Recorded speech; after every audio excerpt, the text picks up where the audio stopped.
Hey all, and welcome to Geek Freaks. I am Frank, and I'm with Daniel. Hola. And Daniel, how you been? Pretty good. How about yourself? I'm doing pretty good. This is going to be an extra episode this week because we just had too much news to cover, so we're going to do that right now. Let's go ahead and start off with, there's a new Samurai Jack video game that just got announced from Adult Swim and Soleil Games. That's a new studio out of Japan. Now, are you familiar with Samurai Jack? Yes, I am. Okay.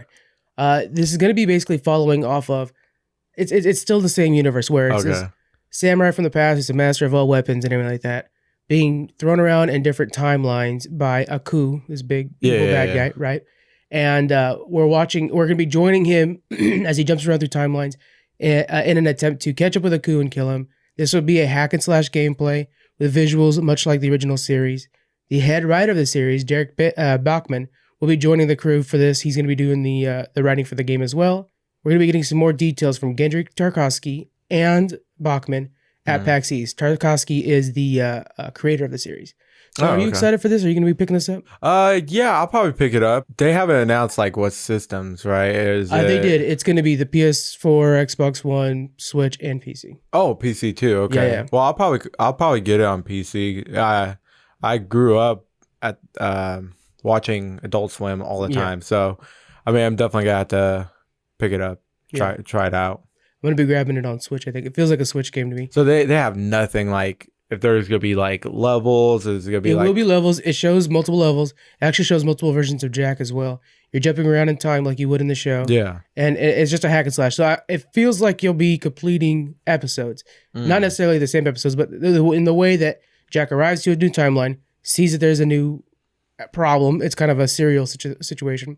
He defeats the enemy that's harming a town or something like that, or he kills an assassin or something like that, and then he moves on to the next place until he's eventually going to get to Aku. Honestly, that sounds pretty cool. And I'm thinking if they did a like Dark Souls or like Sekiro kind of gameplay, that would be awesome. Like if you're in each like portal or world or whatever, that would be awesome. Samurai Jack actually would lean on that pretty well. The problem is this game, it has like a younger audience. Yeah. And so they're going to go for the hack and slash. It reminds me of kind of like the older Xbox 360 games that are that just having fun hack and slash games that got real popular there. Yeah, but it'd be awesome though. Very cool. Very good idea. Yeah, totally.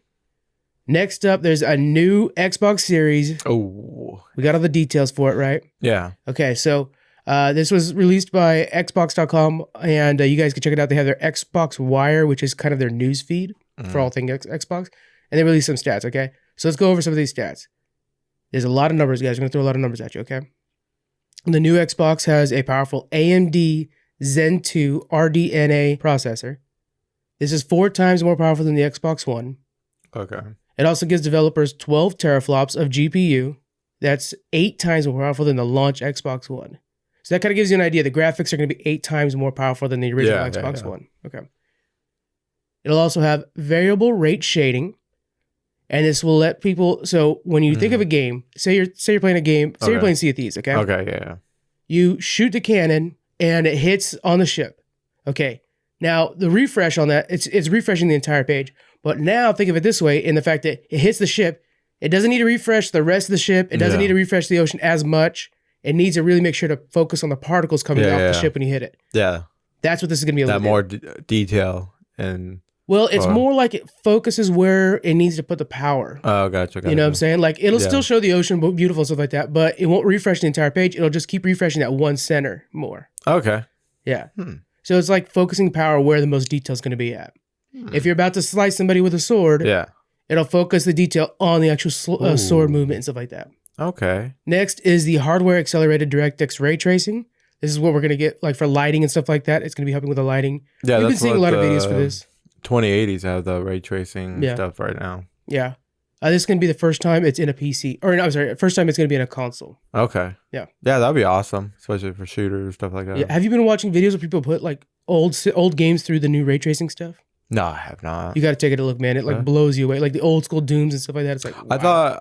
I thought the game has to be compatible for ray tracing. They go through and like make it compatible. They go through and redesign the game. So it's like when they did what they did with Resident Evil 2. I thought you meant like just random people are doing it. No. Okay. Well, random people are like redesigning like sections with like this lighting and stuff like that, and just like holy cow, it makes a game brand new again. Oh, it does make it so different. Yeah. Like playing like Battlefields and stuff like that. Yeah, like I noticed a big difference. I was like, it's beautiful. It's something else. I would like to see Skyrim with a full, Oh, Skyrim? Ooh, that would be amazing. Yeah, I'm in the mood to play that again. Okay, next up, it boasts a new SSD storage system. There's a whole new design. That's awesome. Yeah, and so this is needed for the new feature called Quick Resume. Now, if you guys currently have an Xbox One like myself, you know that you can get back into any one game and just pick up where you left off. Yeah. You don't even have to save it. This will let you pick up on any of your games, like multiple of them. Oh, okay. So you can be like, oh, I'm doing some, Halo over here, then jumping over to Minecraft, come back to Halo. Oh, my brother's on, he wants to play Sea of Thieves. You just kind of hop around, you know what I'm saying? You don't have to worry about saving and keep going. Okay. Right now it has it, because like I've noticed when I play Madden and I'm playing it like franchise mode, I have to actually close the game, because if I try to come back to that franchise, then it'll say EA server or something, and then like it crashes. That could be on the EA side because they're keeping you connected. Okay. Yeah, that's a connection thing. So if it's something where you have to, like say you're playing PUBG or whatever, and you're connected onto a live game, then there's no way to keep you going. But if it's like if you're on Assassin's Creed playing by yourself, that it'll let you pick right back up. Next, it has dynamic latency input. Now they're pushing this because they're trying to like really focus on esports and stuff like that. And what this does is it reduces the lag time between player input. So basically when you press a button on the controller and it going to the console and then reacting in your character. So trying to reduce that speed. Yeah. Myself, I mean, I don't notice a difference. I mean, are you that good of a player where you're really feeling that? No. I mean, not. There's countless times where I'm like, dude, I shot you, I promise. But, I can't guarantee that actually happened, right? This is for those pros that know when it's wrong or right. And so it's going to be fixing that. It's also going to be supporting 120 frames per second. Ooh. Yeah, that's tasty. Pretty big. Yeah. And HDMI 2.1 support. Lastly, and most importantly to myself, fully backwards compatible.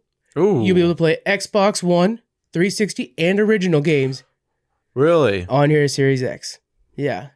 That's pretty big. Is there any games out there you're like, oh, good, I can't wait? Yes. Mercenaries. Oh, I actually want to much. play Mercenaries again, like 1 and 2. Just try to get all the aces and like, arrest everybody instead of like just killing them all. I want to arrest them all. And then I think you got like Crackdown 1 is really good. Crackdown, I've never been a big fan of Crackdown. Really? Yeah. I enjoy it. Oh, really? It's actually similar. It's funny that you say that because it's quite similar to Mercenaries in its play style. The fact that you have targets, you just go grab them. Yeah, I just don't like the whole city thing. Okay. I like that whole like you drop and you're in like wherever Korea. The jungles and stuff like that. Yeah. That was pretty awesome. Okay. Yeah, so we're gonna be able to play anything, and they are even talking about like, say you buy Grand Theft Auto for the Xbox One. That's now buying it for your account and not necessarily for your system. It goes for the future systems, just like if it was HD version. Oh, that's awesome. Real quick, do they tell you how big your SSD like? Not yet. Okay. Or I would presume at least 1 terabyte, probably 2. Because usually it's like 4 gigs or whatever they give you, like a small amount, and then you gotta buy your own. I have one of the launch Xbox Ones, and I want to say it's 200 gigabytes, 250 gigabytes. Okay, yeah, that's right. Yeah. But 250 gigs. I filled it up right away. Yeah, it's like 3 games. Yeah, especially like games like Red Dead Redemption's like about 80. Yeah. At That's least. why I'm like. Hopefully it's like bigger. It's not like a 120 SSD. Like no, I have a feeling it'll probably close to 2 terabytes. Oh, you think so? Yeah, because I mean, if you think about it, like the games are just going to get bigger and bigger. Yeah. But they're also pushing for the streaming, so maybe they'll stick with 1. It looks like it has an expandable external memory slot too, so we'll be able to add more memory to it over time. And is the SSD like regular like SSD kind of thing that I could just go buy? No, it'll be one made for them. Because if you look in the back, we see the ports, and it looks like there's one that you just slide in and out. Oh, okay. It's just one slot? From my understanding, yeah. Oh, okay, because it would be awesome if you could add more. I'm sure you could just get a bigger one, type of thing like that. It sounds like you just want to build a new PC. No, I'm just trying to figure out, like, okay, I'm going to play all these games. So do I lose all those games and I have to keep swapping out the memory or the saves are always in the cloud. You never, even today, I don't save. You know what I'm saying? Like, you don't really save on your Xbox as much anymore. You save it on the cloud. Okay. You're so old school, Daniel. I know, I am. My God. Next up, So this is pretty nuts, and I want to have a deep conversation on this, really kind of nail this down. Reddit, according to, as of recording this, has 4 more days to give Activision a leaker's information. Okay? So what's going on is, on February 14th, Activision has filed a subpoena requesting Reddit to hand over information of a user that leaked Call of Duty Modern Warfare images. Ooh. Yeah. The leaks were images of the unannounced Warzone mode uploaded by the user Asarane, I think that's his name, Asarane2410. He has since been banned. Yeah. From Reddit. Yeah. Okay. Call of Duty fans have been demanding for this Battle Royale mode for a while, ever since the popularity of PUBG and Fortnite, right? Well, Warzone was going to be theirs. Okay? Yeah. They wanted to make like this big event for it and stuff like that, but then, of course, Asarane busted it out. Now, they want this kid's information or guy's information, not necessarily to pursue him, but see where he got his images from, because it's most likely an inside source at Activision. Yeah. They want to plug that leak. On Reddit's side, they've already banned the player, and they may not actually have much of his information because you don't need to give much to create a Reddit account. People make them all the time. They make false ones all the time.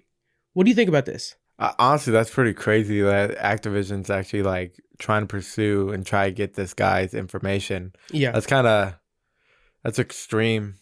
From all speculations, this is actually just being used to make an example out of him. Yeah. I understand why they're upset and they want to pretty much fire, but I'm guessing they're going to fire the person that they find out who they're looking for. Yeah, they want to plug the leak. So there's multiple stages here. So let's look at all 3 of them, okay? So on Activision's side, do you think they should have the right to pursue somebody legally who has leaked information? No, because it's technically their fault, because they should have only gave this information to a certain. Oh, it's hard unless they signed like an NDA or something like that, saying you can't share everything's priority. You know. Well, did they? We don't know, and they're trying to figure out if it came from somebody who did. That's basically what they're trying to do. Yeah, that's tough, man. Like I understand why they're upset, but at the end of it, like who cares? Like everybody's like freaking out about it. Well, they wanted to create an environment. They wanted to create an event to announce this. They wanted to really do it on their terms, and it's only fair. They put the effort into it. They should be able to announce it however they want to. But yeah, so it's kind of tricky because, like, okay, then there's just this random Twitter or Reddit user. Does he get blamed for all this? So here's the next thing: is Reddit to blame for hosting those pictures? No, Reddit's not to blame. Yeah, honestly, it's kind of like Facebook. It's like Facebook, like Twitter. So if I tweet an image that is owned by somebody else, would that somebody else be able to charge Twitter for giving me the ability to tweet them out to the world? It's the same thing. I wouldn't think Reddit's to blame at all, honestly, because they could just post pictures. They could be false. They don't know if it's false or not. It's just the platform. It's not necessarily their opinion. Yeah. I see what you're saying. So it's like, no, Reddit's not to blame. This kid is to blame, but I mean, you can't really pursue him. I wouldn't even put my information on there. So say this user Asarane knows that these images are property of Activision and therefore should not be released, and still releases them knowing that it's wrong. Should he be punished, and what kind of punishment would you see? Like, he's kind of a piece of shit for, like, I would definitely tell my buddies, like, the Geek Freak Squad, or like my other gamers. But I wouldn't like post it so everybody can know, because it's kind of messed up, because they are putting their hard work into building it. To me, it kind of comes down to, is he trying to be like get famous off these? So what you'll just see a lot of times, and I've seen this before, where somebody will take a leaked image that maybe somebody else leaked, and then they'll turn around and they'll throw their watermark on it, or they'll do 100 hashtags on it, and we do that too. We throw hashtags on it too to create more exposure.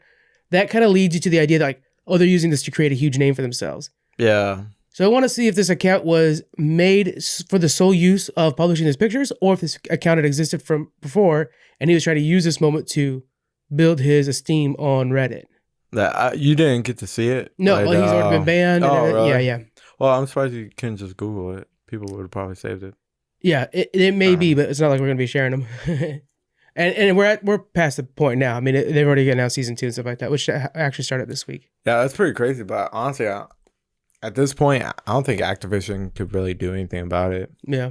And I mean, yeah, they're going to have to like investigate in their own like corporation. And start from the inside out. Yeah. Not try to go after this this kid that did it, or it's probably like an adult that did it. But I said kid because I know many that would do this. But yeah, it most likely was an adult that worked there that just like, man, this is just too good, and he created an account when he got home. Yeah, and just did that. You know what I'm saying? It's interesting to see in a world of smartphones. If you work at a company like this, you can literally take a picture of your desktop and just tweet it, and it's out. It's leaked. It's just too easy now. But at some point, they're gonna have to like just take away people's phones and be like, "You want to work here? You can't have a phone." In some countries, that is commonplace too. Yeah. So we'll have to see. A new Star Wars novel series is coming called Star Wars: The High Republic, Light of the Jedi, and will start an entirely new Star Wars era spanning both Del Rey published books and Marvel published comics. Okay. So the author is Charles Soule. He's best known for writing Daredevil, Death of Wolverine, and many other Star Wars comic books. This time period was first mentioned back in the Marvel comics Star Wars and Star Wars: The Rise of Kylo Ren. Ooh. Both had some issues written by Charles himself. Yeah. So this era takes place a few hundred years before the events of the movies. One of the lines I really like, just to kind of give you a premise of how this is going to look, they said that this version of Jedis, it's the Republic isn't spanning the entire galaxy. It's a huge section, but not the whole galaxy. And on the outside ridges of the galaxy, of the Republic, Jedis are out there trying to help people out. Yeah. And so this version of the Jedis is like Texas Rangers. They're out there just kind of skirting the law just to help people. What do you think about that? It's actually interesting. Like, I was a big fan of Rogue One. Not that many people liked it. So seeing that would be actually pretty cool. And that grittiness. Yeah, and then kind of be cool to see how everything was back then. Because it's not Old Republic. Old Republic's 1,000 years before now. So it's after the events of Old Republic by quite a while. Yeah, it kind of comes into an era where I think we're just now getting into the Coruscant level. You know what I'm saying? Like there's a point when Star Wars becomes highfalutin in the prequels. You know, everything's polished, everything looks really good. So I think it's just before that when people are just now pushing the borders of the Republic. So it might be about people pulling in new planets into the Republic. Yeah. Stuff like that, you know. Trying to expand the Republic. Yeah, try to get bigger. And what's interesting is this new era, they're actually going to be making multiple books, multiple comic books. It's going to be like a whole new version of Star Wars just for their readers. And of course, this eventually will create enough source material that we'll see TV shows and movies made out. Yeah, that'd be awesome. Like a TV show would be awesome. Instead of a movie, I think I'd rather have a show. Yeah. We have a plethora of new... Yeah, it seems after Mandalorian, it seems like the shows are the better way to go. Mandalorian was like perfect. Yeah. What do you think about it? Are you excited? I'm excited for it because we have a plethora of new Jedi, and the idea of them being more Texas Rangery reminds me of Qui-Gon Jinn, which is one of my favorite Jedis. Someone who's willing to turn on the council just to further what he thinks is correct. And so I like that idea. I like the idea of somebody out there, I'm thinking 2 men at a time, or 2 at a time, kind of like, it reminds me, I just watched The Highwaymen, which was about Texas Rangers. Kind of like that, just doing what's best, and they might be laughed out of their situations. It's an interesting idea, but yeah, I don't know. It's not quite old enough to be Old Republic, where we have like grittier, really. Even the images show like Jedi squadrons. Oh, those right images. Well, because they had a conference last night where they showed a video and stuff like that. So it shows Jedi squadrons with like beautiful flowing robes, and so they're almost like this peacekeeping force that's moving in. I do like when we have like a lot of Jedis again. That would be awesome, though. So it really brings up a lot. We have a lot to see on this one. I think I'm going to be... So the first book, which is the Light of the Jedi, is coming out August 2020. And you guys... August 25th, 2020. And you guys can pre-order that through Del Rey's site or Amazon. I think I'm going to pick it up, man. I think I'm going to read this. I might have to actually get it, too. Yeah. It sounds interesting, honestly. I mean, it's the beginning of a new era. This era has only been mentioned in, a spattering of places. I think it was in one of the... Yeah, I think mainly it was in the comic books. But yeah, it'll be a whole new era for us. That's pretty cool. Next up, we have our Blizzard Corner. So from here on out, it's all Blizzard news. A new series is coming for Overwatch and Diablo. Okay? What? Yeah, right? Really? Yeah. They recently updated LinkedIn, which who uses LinkedIn? LinkedIn profile for Activision Blizzard president Nick Van Dyke accredits his work on both a Diablo and Overwatch series. Okay, for the Diablo one, the series is currently in production for Netflix. Oh. It'll be an anime style similar to Castlevania. Oh. And so we have like, if you think of like the Diablo story, we have this humanity stuck in between the battle of heaven and hell. Okay. Perfect for that Castlevania style, right? Okay. Last we heard is being developed and handled by Boom Studios, according to a tweet of their founder, Andrew Cosby. That was like 2 years ago. So it's been a little bit. What do you think about a Diablo-themed TV show? That'd be amazing. Like anime, really. Yeah, honestly, it sounds interesting. Like, it would be pretty much like an anime series. But how's I'm wondering how they're going to do it. Like, who's going to be the hero? Like, Tyrael, I would assume, is my favorite character. I would think he'd be a good hero.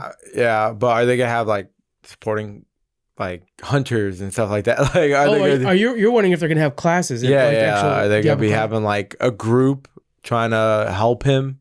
I think what we'll get, kind of like the Warcraft movie, it reminds me of this, where they won't necessarily say like, oh yeah, this dude's a demon hunter. But you'll be like, oh, look at him with his crossbow and the way he's like flipping and stuff like that. That guy's clearly a demon hunter. Yeah. You know, I think there's a lot there. That dark tones work really well for that kind of style too. Yeah.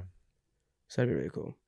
All right, next up, the Overwatch series. We have very little details on this one because it's just basically him announcing, Yeah. But if you look at Overwatch, its history is broken up over major moments, but there are 2 major eras. Yeah. So there's former Overwatch and new Overwatch. Yeah. As a current player, we're playing as new Overwatch. Yeah. And we hear stories of a former Overwatch, right? And the series can follow either era or lead into Overwatch 2, which is the game coming up. Mm-hmm. And it'll be a new storytelling device, but we also have an additional storytelling device coming in Overwatch 2 with its PvE mode. What do you want to see out of Overwatch the series? Overwatch 1, 2, or before both? 2. I felt like the number 2 looked pretty good. And plus, when we seen that cinematic, it almost made me cry. Yeah. I was like, no. But honestly, we got to play it at BlizzCon, too. Yeah, it was a lot of fun to play. But honestly, like, do I really care? Not really. Really? Yeah, I'm not really. I'm way more excited about this than I am about the Diablo. I have fun playing the game, but the story, like, I know each have like a certain story to it, just like League and stuff. Yeah. But I'm not really interested in that. I'm more, honestly, Diablo. I'm way more excited for Overwatch. I do like how their stories intermingle when you have like somebody like Reinhardt and Brigitte and stuff. The way they all intermingle, I'm really excited for that.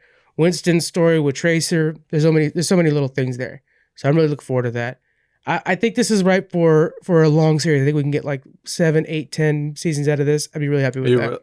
Do you think so? I think so, because there's so much era there. If you were to just tell the former Overwatch story, that would last you 6 seasons right there alone. Yeah, true. Let alone what they could open up. They should just come out with more WoW series. And unfortunately, WoW's kind of dead. You know what I'm saying? We have Shadowlands coming up, but we'll talk about that here in a sec. Next up, StarCraft Ghost gameplay leaked. A video of the original Xbox build of StarCraft Ghost has leaked online, giving us the first gameplay look at Blizzard's canceled game. Okay. So are you familiar with this StarCraft Ghost? No. No, okay. So this was their first attempt at a first-person shooter. Yeah. And it was going to be console only for the Xbox original and PS2. Okay. The game was a stealth shooter that featured Nova, the Ghost, taking on Zerg with her Psyblade sniper rifle and AGR-14, that's a semi-automatic. Along with a full campaign was going to be a complete multiplayer that would have rivaled Halo 2. Ooh. Remember at this time, multiplayer was so big for Halo 2 and stuff like that. I remember I played it like crazy. Ghost experienced many delays and changes, leading to its cancellation in 2014, which at that point was just a formality because it was already like so delayed that nobody was going to watch it. Nobody was expecting it. The leaked footage apparently came from an Xbox dev kit. So that's original Xbox dev kit. Yeah. Okay. The video is missing many features. The player never goes into stealth, which is an important part of the game. And it doesn't show all the aiming capabilities.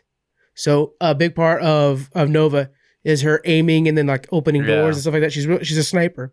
And then in stealth mode, you're able to see through fog and you're able to do stealth kills. And the player never does any of those. So we kind of have that. What do you think about a Blizzard first-person shooter? If it had existed, would you be playing it? What are your thoughts on Blizzard making an FPS? I would definitely try it out, especially that it's Blizzard. The game sounds pretty cool, pretty interesting. Kind of wish they did actually release it. Would have been awesome. Yeah. So it sounds like Splinter Cell mixed with Halo. Yeah. Which Splinter Cell was an awesome game. So definitely definitely kind of disappointed. But I feel like they do this a lot though. Because like when we're playing WoW, we're all excited about Project Titan, and then it come to find out it's like Overwatch. Yeah, then it was like, well, I thought they canceled it. They canceled Project Titan, and then they used its assets to make Overwatch. Yes, that's so if you can imagine, Overwatch is this huge, bigger game. That was what Project Titan was. Yeah, that I understand that, but we're all excited for the MMO. So it's like I feel like they do this. So it's like. They should just done it. They should. I think a lot of that comes to Blizzard being all about, polish and perfection. So I don't think they were going to chance it if they couldn't promise an excellent game. I think that's what it comes down to. So I'm almost kind of happy that it didn't come out, because then it would have been just another shooter, and I would have been upset that Blizzard made such a okay game. Yeah, but. Because this is early Blizzard. This is Blizzard at its best. I understand that, but I mean, at their best, I mean, they're still having they're getting they make a lot of money, so they could have actually tried it, and it could have been good. Even if it tarnished their image a bit. I mean, honestly, they already tarnished their. Now they have. I'm saying at the time of this game was coming out, when they were coming out with Wrath of the Lich King. Yeah. And then Pandaria was like the biggest fall was Cataclysm, and then they followed up with Pandaria, which was one of the really best raids in the game and stuff like that. This company was really good at the time. That's what I'm wondering. Now, okay, we have Diablo Immortal. Like they have plenty of dings on their polish now. I don't think I wanted them to chance it. I think I'm okay with them canceling it, as long as it meant me not going through a game and thinking less of them. It's so weird. Yeah, that would have been interesting. Okay, let's go on to the next thing here. A couple small things here. So.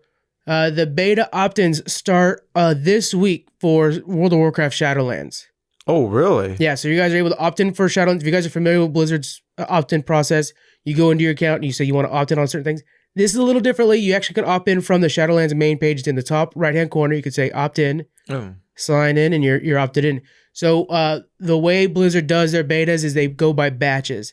They'll pick random players. If you've been in a beta before, you have a higher opportunity. If you're a freaking streamer, you're way up there on their opportunity list. But then they'll grab a few people, give them earlier access, and as they go, they'll have these batches. We'll do more invites. I have been invited in the last 2 expansions. Yeah. So I'm hoping to get another one for this one. Are you going to be opting in for Shadowlands? Are you excited for Shadowlands? Okay, so I know you're about to get like a totem shirt, so you gotta say yes. So. I want to so bad, but I'm trying to fight the urge to play the game. Are you getting the World of Warcraft itch right now? I have been. Yeah. That's the problem. Dude, everybody around us is playing it again. And I'm like, what? You have so much time still. Even Joe's playing it. And I'm just like. That is nuts. I really want to play the game. I love the game. Paying $15 a month is expensive. I wish they dropped that to like $7 a month. Yeah, I'm complaining. Okay, yes, I'm complaining. I use gold to pay for mine. So for me, honestly, it's just a time sink. It's a lot of time to play that game. I want to try out the new class. Oh, not the new class, but my class, shamans. Right. See how they are. Apparently, they're doing a little better. Yeah. Oh, yeah. I noticed that too. Yeah. I'm just like, damn it! Stop tempting me. I really want to play it, but I might do it, but then I don't know yet. Yeah. I don't know yet. It's too hard. Okay. Because I'm trying to fight it and not. You're getting the itch. I could see the itch. Okay, so I have a feeling Daniel will be playing in a month. It's like I have hives right now. I'm just like. Okay, we have 2 more things to talk about. Yes. There was an Overwatch League match that's being postponed. Okay. The Overwatch League match set for South Korea has been postponed by 3 weeks due to safety concerns involving the coronavirus. Yeah. This was originally the 5th, 6th, and 7th week of the league and included the Seoul Dynasty's home event. This is the second event to be delayed, the last one being the Chinese event that was going to be over February and March. What are your opinions on this? I think it's probably best for safety. Yeah, definitely best for safety, especially right now that coronavirus is actually spreading in a lot of the places, Italy and them. Yeah. And it's too much of a risk, honestly. Yeah, better safe than sorry. I think everybody just plays it safe. Honestly, it's going to be a while. I think it's going to be there for a while. Yeah. Hopefully, it's hard because his home events are new to the league. So I don't know if it gives much of an advantage. I know that Spitfire, I should know that name, is my favorite team. Spitfire just won against a home team, like just demolished them. So I don't know if there's much of a home field advantage really. Will they just do online? And like that's what I'm wondering. That's what I'm wondering. If there is no advantage, I mean the tickets, of course, there's a lot of ticket sales. The Overwatch tickets are pretty expensive.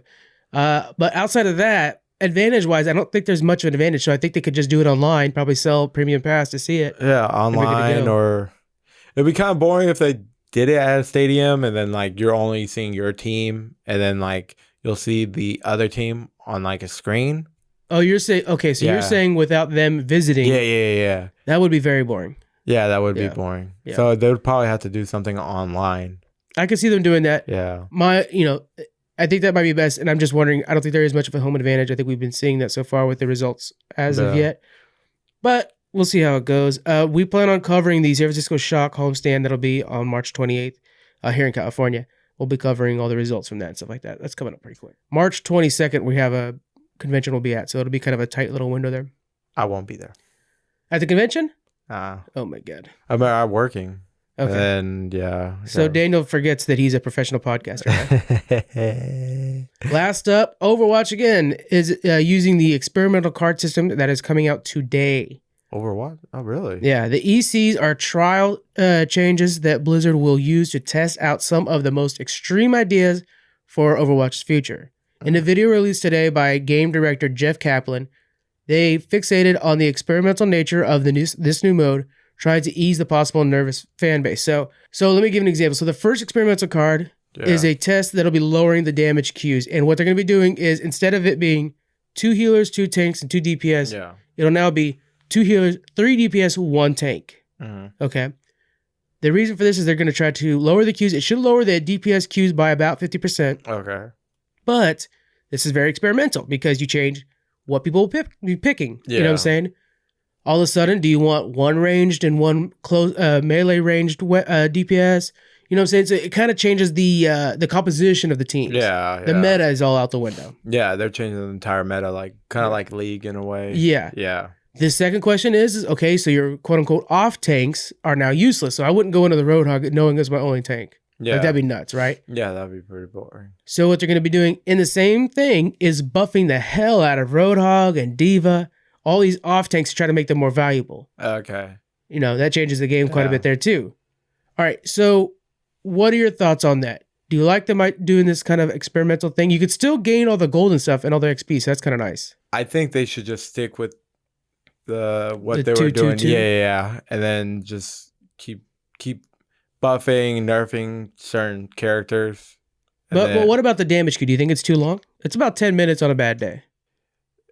It is too long. They do need to change something up on it. Try to figure something out. There you go. You have it right here. How else could you fix that? Yeah, but I don't think they should change the whole like meta or not. Meta's the right term. So that's what's hard is because meta is something that almost naturally forms when you're playing.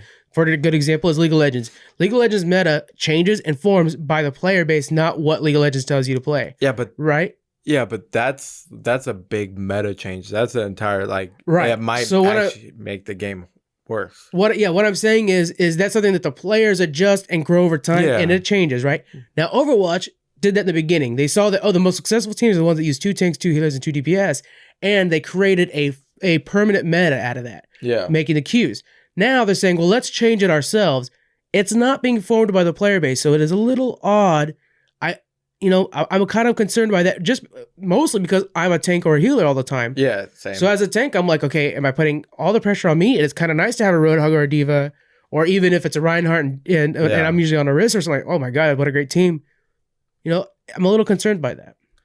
Honestly, I'm more concerned on the game because I feel like if they're going to do something that drastic, I think it could ruin the game. Like, people might stop playing it. That's impossible. You don't think so? Not from this. Well, first of all, this is just one. I mean, role choosing has now become like the main one, but there's all the other versions of the game too. You know what I'm saying? Yeah. That people play all the time. I don't think and this is just totally just an experiment. If it fails, they won't use. But if it works, it's good that they're trying it out first. Yeah. To see if people really like it. Yeah. And then it'd be good. We could leave our feedback on. They encourage feedback. It's how they're big on it right now. Yeah, hopefully it'll be good. I'm excited to see what else. To me, when I first read it, I thought it was what's that version of League of Legends where it's like Earth mode? That's what it was. Oh yeah, Earth. I first thought it was Earth mode because the reason that the way they typed the article up was saying that it's 3 times damage, and I was like, oh man, that is going to be a lot of fun where you just have people coming out there and blowing each other up. But no, it's because it's 3 damage in the thing.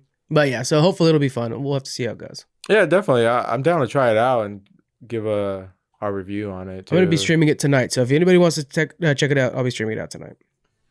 All right, guys. That is it for us this week. On Monday, we released our episode with D from FTO. That was a lot of fun. Come and join us. We talked about our top 5 comic book adaptations and a little bit more about the bat suit. So that was pretty fun, too. All right, guys. We'll see you guys next week. Bye. See ya. Thank you for joining us on the Geek Freaks podcast. You can find us on Twitter at GeekFreaksPod. We're also on Facebook, Instagram. You can email us. We have our Patreon and a store. All those links are in the description. Thank you so much for joining us, and we'll see you guys next week.